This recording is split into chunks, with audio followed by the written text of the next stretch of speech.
নমস্কার। আজ আমরা ভালো থাকুন এই পর্যায়েতে ধন্যবাদ বা থ্যাংক ইউ নিয়ে আলোচনা করব।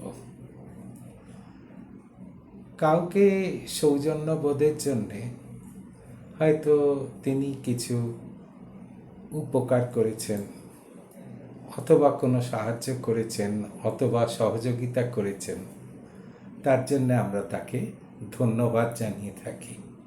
এটা হলো একটা সৌজন্যবোধ, থ্যাংক ইউ বলা।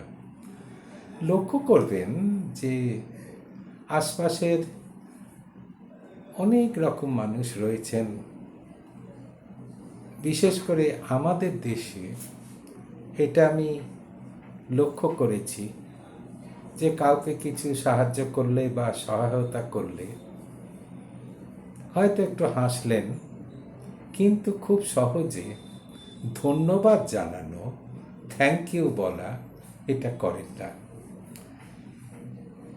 এখন এই যে সৌজন্যবোধ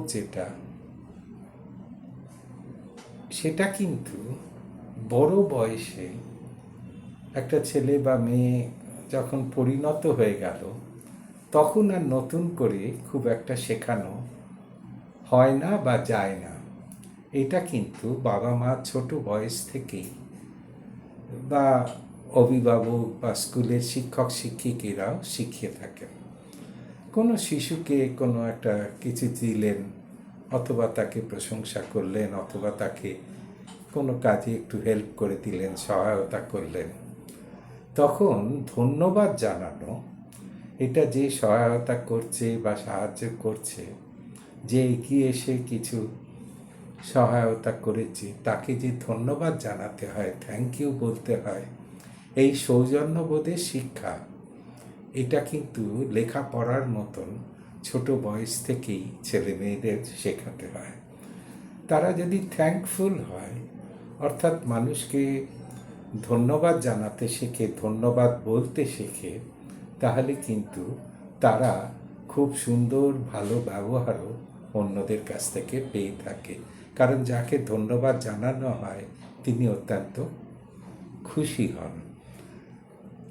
এবং এই সৌজন্যতাটা আমাদের কিন্তু ছেলে মেয়েদের ছোট বয়স থেকেই শেখাতে হয়। এবং এটা যদি তারা শেখে করে, তাহলে কিন্তু হয়তো সে লেখাপড়ায় খুব ভালো কাজকর্ম করছে, সব কিছু করছে, কিন্তু অনেকেই এই সৌজন্যতা বোধটুকু, অর্থাৎ কেউ সাহায্য করলো, সহায়তা করলো, তাকে যে একটা ধন্যবাদ জানানো, কৃতজ্ঞতা জানানো, এটা থাকে না, এবং ক্রমশ তারা কিন্তু অকৃতজ্ঞ হয়ে পড়ে। সুতরাং এই বিষয়টা বাবা মায়েদের জানতে হবে, এবং ছেলে মেয়েদের যেমন লেখাপড়া শেখাচ্ছেন, তাদের সহবত শেখাচ্ছেন, সহবতের ভেতর কিন্তু কাউকে ধন্যবাদ জানানো, থ্যাংক ইউ বলাটা একটা অন্যতম সহবত, এবং এটা কিন্তু তার চরিত্রের একটা বিরাট গুণ হয়ে দাঁড়াবে, যেটা আর পাঁচজনের থেকে তাকে আলাদা করে নেবে। ধন্যবাদ।